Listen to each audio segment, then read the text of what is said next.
लक्ष्मी लागे अंगण हसाया घरदार हे अधीर तिची पाऊले पुसाया दारी आली ग लक्ष्मी आली आली भाग्यलक्ष्मी दारी आली ग लक्ष्मी आली आली भाग्यलक्ष्मी असा जन्माचा उंबरा रोज उजळे ग सुखानी ओटी भरा ते पाखाट तिच्या सोना किरणांनी आळी मळवट हा गाठ सारी युगाचीच माया तिच्या किरपेच बळ मिळो जन्म सावराया दारी आली ग लक्ष्मी आली आली भाग्यलक्ष्मी दारी आली ग लक्ष्मी आली आली भाग्यलक्ष्मी. काशीताई, अगं मी सूर्यावर खूप प्रेम करते. आम्ही दोघं संसार करणार आहोत एकत्र. बाप्पाजींची मुलगी कांता बेपत्ता आहे आणि तिचं अपहरण आपणच केलंय अशी तक्रार आहे आमच्याकडे. त्या बाप्पाजीला वेड लागलाय. तक्रार बाप्पाजींनी केलेलीच नाही. मग ती तक्रार आपले चिरंजीव धर्माजीरावांनी केली आहे. हे प्रकरण दाबून टाका. मी तुम्हाला 25,000 देतो. तुम्ही मला अडचणीत टाकतात साहेब. एक्सक्यूज मी साहेब.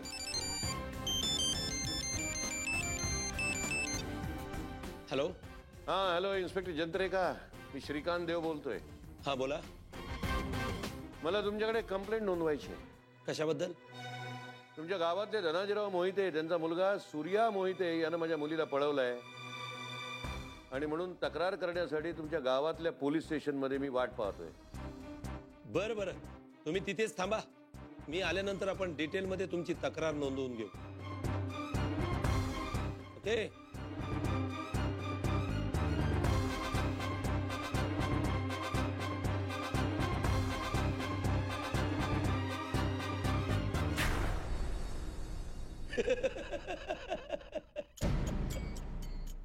साहेब आता याला योगायोग म्हणायचं की काय? अहो तुमच्यावर बाप्पाजींची मुलगी कांताचं अपहरण केल्याची तक्रार आहे आणि आता मला श्रीकांत देवांचा फोन होता. त्यांना तुमचा मुलगा सूर्याविरुद्ध तक्रार दाखल करायची आहे. त्यानं म्हणे त्यांच्या मुलीला पळवून नेलंय. Double breaking news. Inspector Jantre, साहेब शेवटचं सांगतोय. दोन्ही प्रकरण मिटवण्याचे किमान 10 लाख रुपये होते. या.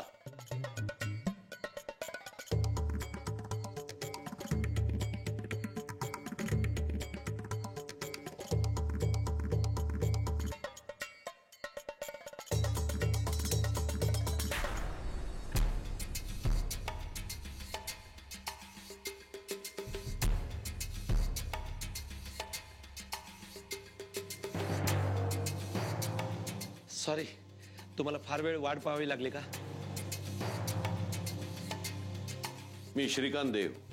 हा ते लक्षात आलं माझ्या. मगाशी फोन करणारे श्रीकांत देव ते तुम्हीच असणार, कारण मुंबईची माणसं लवकर ओळखता येतात. मला एक कंप्लेंट द्यायची आहे. हो, तुम्हाला धनाजी रावांविषयी तक्रार करायची आहे. नाही, धनाजीरावांविषयी नाही. धनाजीरावांचा मुलगा सूर्या धनाजीराव मोहिते याच्या विरुद्ध मला कंप्लेंट द्यायची आहे. तुमचा फोन आल्याबरोबरच आम्ही चौकशीला सुरुवात केली. लेखी तक्रारीची वाट बघत बसलो नाही आणि आमच्या असं लक्षात आलंय की तिकडे तुमची मुलगी नाहीये. माझी मुलगी धनाजीरावांच्या घरामध्येच आहे. त्यांनी तिला कदाचित लपवून ठेवली असेल. आम्ही सगळ्या घराची झडती घेतली ना साहेब. अशा बाबतीत आम्ही मंत्री काही बघत नाही. कायद्याच्या बाबतीत सगळे सारखे. हा आलं लक्षात आलं माझ्या तुम्हाला काय म्हणायचं. मला वाटतं तुमचा काहीतरी गैरसमज होतोय. तुम्हाला कोणीतरी खोटी बातमी दिली. ठीक आहे, माझी मुलगी शोधायला तुम्ही मला मदत करू शकत नाही आता. आणि हो इन्स्पेक्टर जंत्रे साहेब, तुमच्या चेहऱ्यावरच मला कळतंय की या गावातल्या धनाढ्य आणि सत्ताधारी लोकांपुढे तुम्ही लाळ घोटण्याचं काम करता. मागे मी इथे एकदा आलो होतो तेव्हा ते बाप्पाजीचे प्रताप मी पाहिले. त्याही वेळी तुम्ही तिथे हजर नव्हतात आणि आता माझ्या तक्रारीची साधी दखलही तुम्ही घेत नाही आहात. कायदा आणि सुव्यवस्था या गावामध्ये नाहीच आहे. चुकलंच माझं, मी इथे पोलीस स्टेशनला आलो. खरं तर थेट धनाजीरावांच्या घरी जाऊन मी प्रकरणाचा सोक्षमोक्ष लावायला हवा होता. सॉरी, माफ करा, मला तुमचा अमूल्य वेळ घेतला मी. एवढ्या वेळामध्ये तुम्ही लाचारीनं आणखीन पैसे कमवू शकला असता. फार बोलताय. इथे माझ्या समोर उभं राहून तुम्ही हे बोलताय. आत टाकीन तुम्हाला. टाका, आतमध्ये टाका, आतमध्ये टाकाच. अर्ध्या तासाच्या आत तुमचे डेप्युटी कमिशनर इनामदार साहेबांचा फोन येईल, तेव्हा त्यांनाही अशीच उत्तरं द्या. हो, थरथरलात.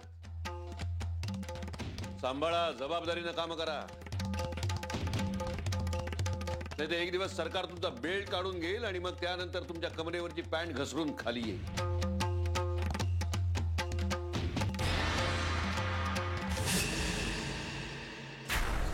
मी जातोय धनाजीरावांकडे.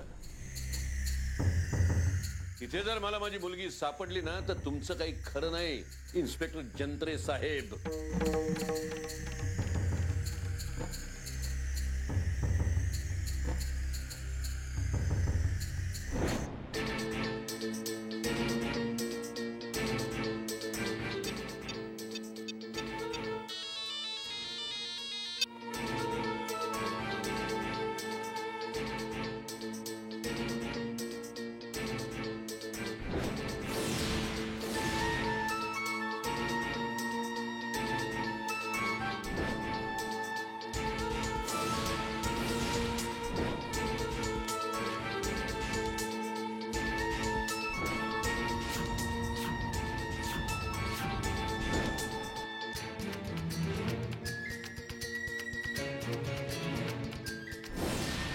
सरिता, शेवटी सूर्या म्हणाला ना तसंच झालं. तुझे बाबा तुला शोधत इथपर्यंत आले आणि आम्ही त्यांच्या मुलीला पळवून आणले अशी तक्रार नोंदवायला गेले. त्यांची तक्रार इथे कोणी घेणार नाही म्हणून कदाचित चिडून ते इकडून तमाशा सुद्धा करतील. पण हे बघ, काहीही झालं तरी तू बाहेर यायचं नाहीस. हां, नाही ना? हे बघ काशी, ही तुझी जबाबदारी. हिला बाहेर सोडायचं नाही.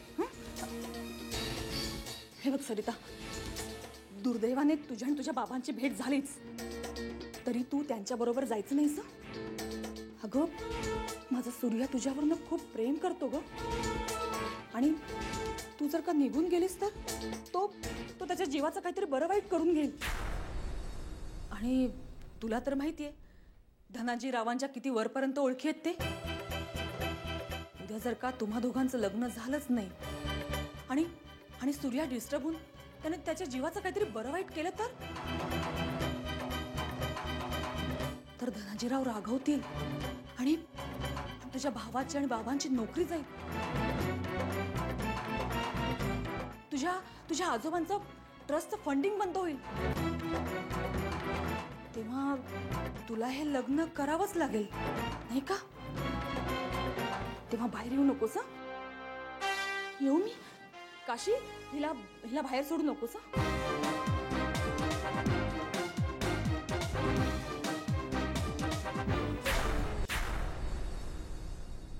सरिता,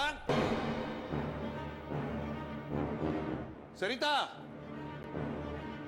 देवसाहेब, तुम्ही आत्ता आमच्या घरी?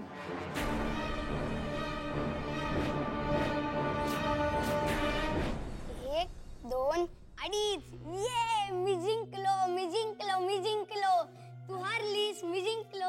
मी हारले नाहीये. तू काहीतरी चिटिंग केलीस ना? मी काही चिटिंग नाही केली. तू हारलीस, मी जिंकलो. नाही. माझं लक्ष नव्हतं तेव्हा तू काहीतरी सोंगट्या बदलल्यास. काय केलं सांग मला. मी जिंकलो म्हणून तू रडतेस ना? एक नंबरची रडूबाई आहेस तू.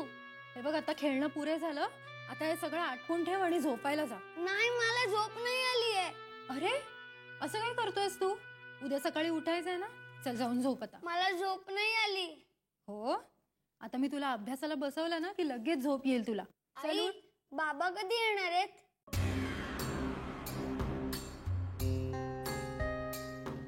मी तुला सांगितलं ना, बाबा 4 दिवसांनी येणार आहेत. आई, आजोबा कधी येणार आहेत? आजोबा ना? आजोबा उद्या येतील. आई सरिता त्या कुठे गेली आहे ग?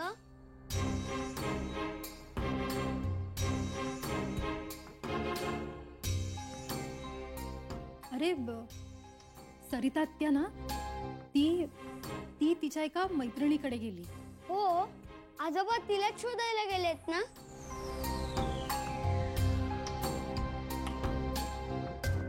हे बघ, तू आता जास्त प्रश्न विचारू नकोस.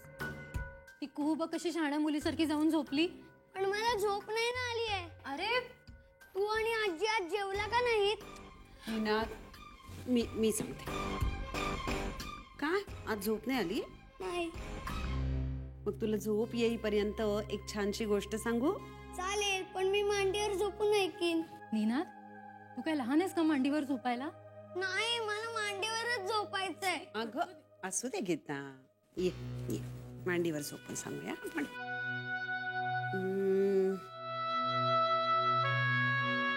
कुठली बरं गोष्ट सांगू? राजकन्याची सांग ना. राजकन्याची सांगू? बर.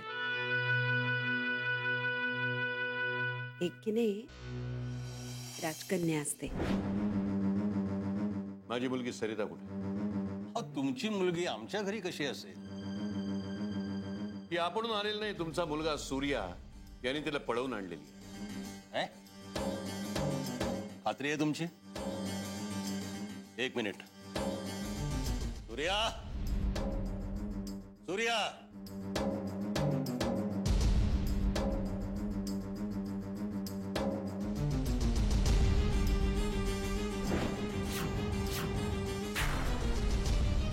बोला बाबा.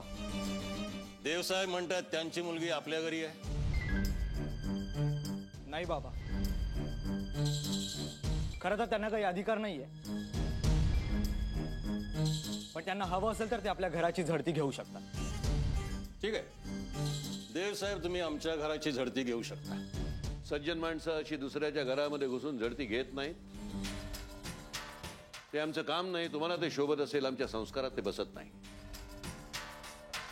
सरिता, सरिता, सरिता,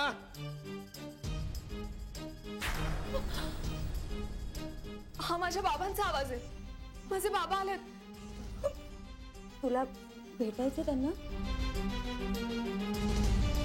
भेटा असं तर वाटतंय ग, पण काय करू? कसं? आमचे संस्कार काढू नका श्रीकांत देव. तुमची मुलगी तुमच्या घरातून पळून गेली. तुमच्याच रक्तात खोट आहे. तुम्ही तुमचे संस्कार तपासून पहा पहिले. माझी मुलगी पळून आली आहे का तिला इथे पळवून आणलंय ते लवकरच कळेल.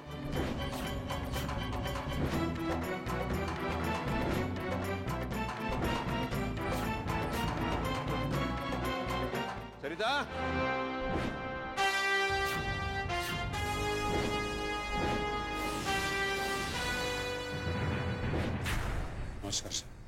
कठीण आहे, कठीण आहे. काय कठीण आहे साहेब? हे मगाशी आलेले गृहस्थ. ते ग्रस्त, हा म्हणजे त्यांची मुलगी पळून गेली तेच ना? अहो तिला आता कुठे आणि कशी शोधायची?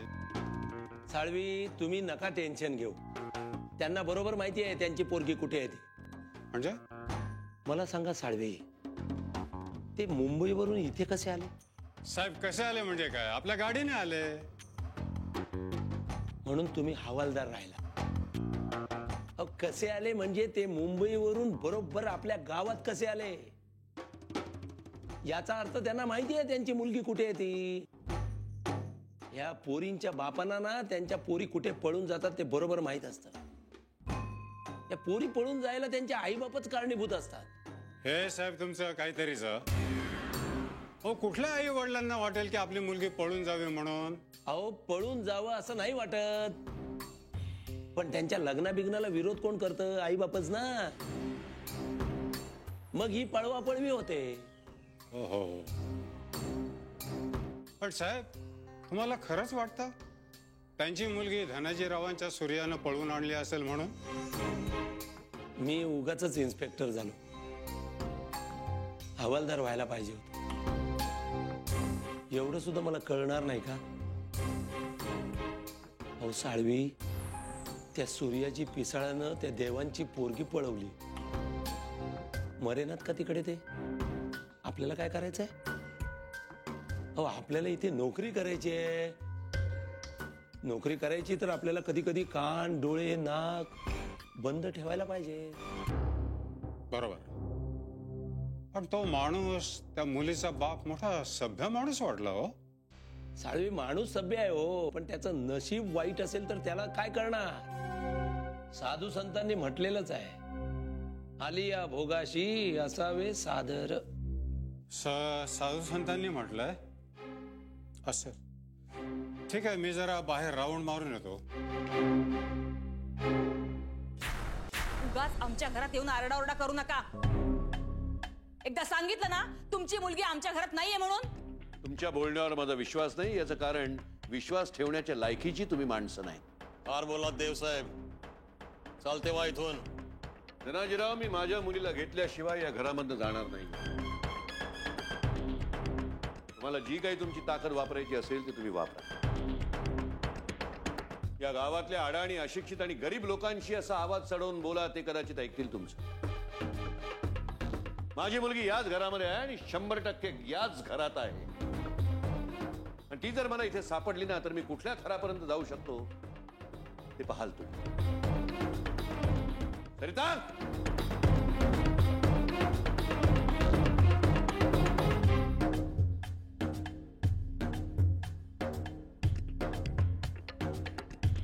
सरिता.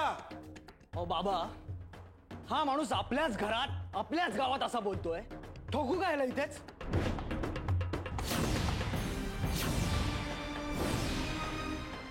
वा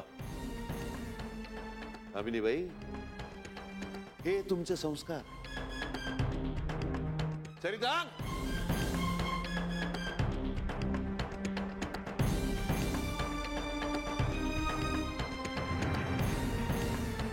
सर.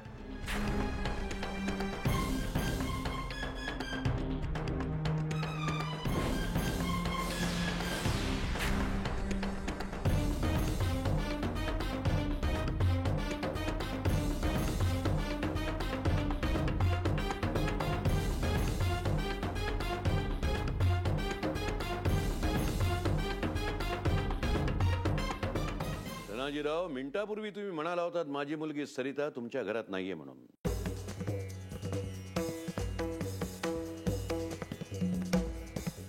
देवसाहेब, तुम्ही आता पाहिलं असेल, ती बाहेरून आली. याचा अर्थ ती आमच्या घरात नव्हती, हो की नाही? शब्द फिरवणं हा धंदाच आहे तुमचा.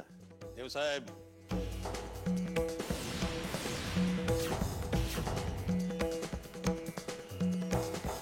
सरिता, झाला तेवढा तमाशा पुरे झाला. मी तुला न्यायाला आलोय. सरिता, तू त्यांच्याबरोबर जाणार नाहीयेस.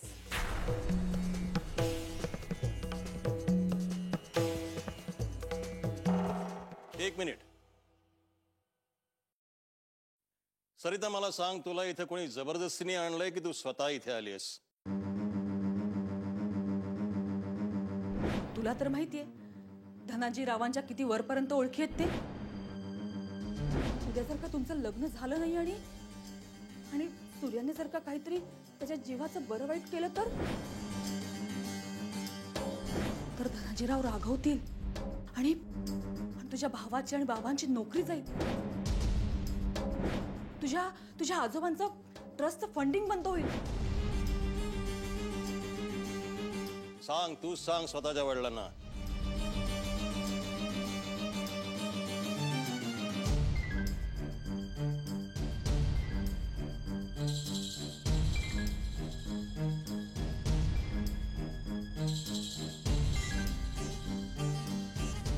बाबा, मला त्याच्याशी लग्न करायचंय.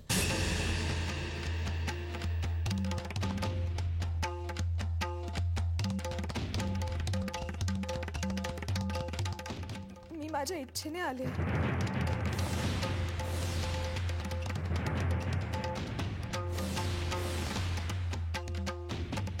ऐकलत? आम्ही तिच्यावर जबरदस्ती केलेली नाही. ती स्वतःहून इथे आली आहे.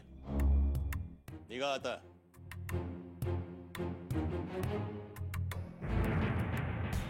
इतके कृतज्ञ असाल असं वाटलं नव्हतं देवसाहेब.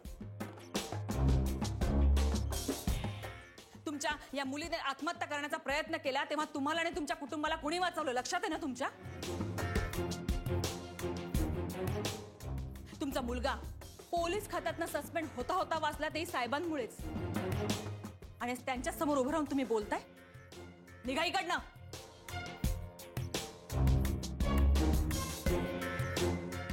सरिता, या लोकांच्या बोलण्यात मला इंटरेस्ट नाहीये.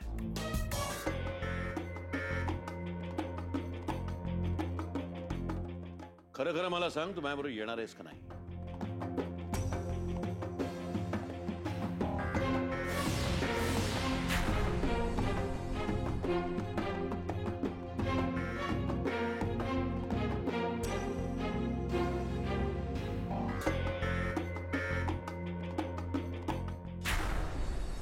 बाबा मला हे लग्न करायचंय.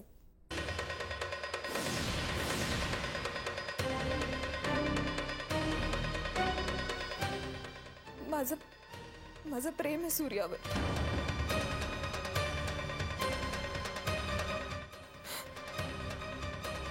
प्लीज प्लीज बाबा, नाही म्हणू नका. बाबा मला तुम्हीही हवे आहात आणि तू माझ्याबरोबर येणार आहेस का नाही?